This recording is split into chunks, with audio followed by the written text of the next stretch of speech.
Hey everyone, Jamie here from TechnicalCafe.com, and in this tutorial we're going to be talking about the ArrayList class in Java and how we can go about using it in a similar way to the regular array, but also how we can use the added features and functionality that the ArrayList class provides.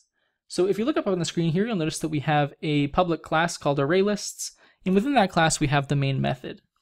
So let's say we want to actually use the ArrayList class. What we got to do is come up to the top and import it.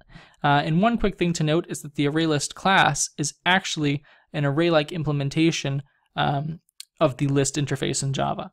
So we'll say import java.util.ArrayList.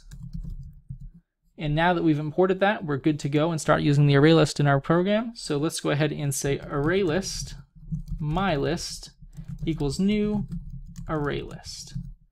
And you'll notice here that I left the parameter list of the constructor blank. That will give us a default number of indices of 10. You can, however, if you want to specify the number that you'd like, so if you wanted to start off with 17 or something like that, you could. So let's go down here and add something to our array list. Let's say mylist.add, and we'll just add an integer. Let's say we want to add 34. And let's add something else too, so we'll say mylist.add, and we'll add, auto-completed to add all, mylist.add, let's say 78, and let's just put one more thing in there, so we'll say mylist.add, and we'll add, let's say 112.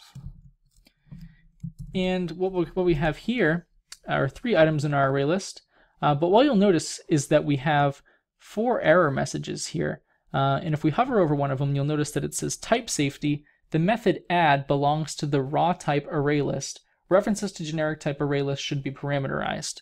And what that means, or what it's basically suggesting that we do, is that we add perimeterization to our array list here. So the array list supports generics or perimeterization, and what that allows you to do is add stronger type checking to the array list. So if we were to, for example, put an integer up here, and also over here, the array list would check to make sure something is an integer before it is added into the array list.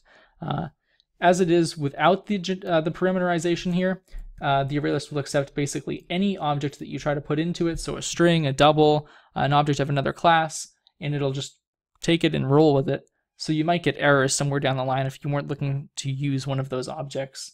For the purpose of this tutorial, we're just going to stick with integers, and we're just going to avoid using the parameterization up here. But just know that that's why it exists. So let's go over here and go ahead and get our size of our array list. So we'll say system.out.println mylist.size. And if we go ahead and compile and run our program, we should see down here in the console the size of 3. And that's because we have 3 things in our array list. Let's say we wanted to print out one of the items that it's in here. Let's say we want to print out the middle one. What we'll do is say mylist.get, and we'll just specify the index of whatever we want to get. So here we have 78 in the first index, so 0, 1, 2. We'll just say get 1. Oop, we have an error here. Mylist.get. We need another parenthesis. So if we come over here and compile and run, you'll notice that we get 78. If we wanted to get the first thing in there, all we got to do is switch that over to 0, and we get 34. Let's say we want to take out the 78 that's in the middle here. How would we go about doing that? The ArrayList actually has a method called mylist.remove, and all you have to do here is put in the index of whatever object you'd like to remove from your array list. In this case, we're going to remove the first object, so 0, 1, which is 78. We'll just put in 1, and we can go ahead and remove that, and you'll notice that we still get 34. But if we were to switch this to the first index, you'll notice that we get 112 because 78 is no longer there. So let's say we wanted to go ahead and add something in to the beginning of the array list instead of at the end of it.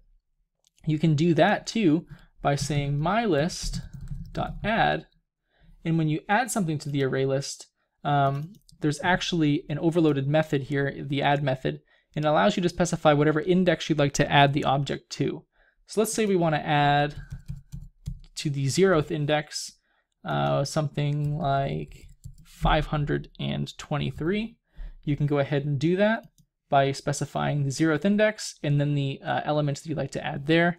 And we're just going to confirm by getting the value and printing it to the console.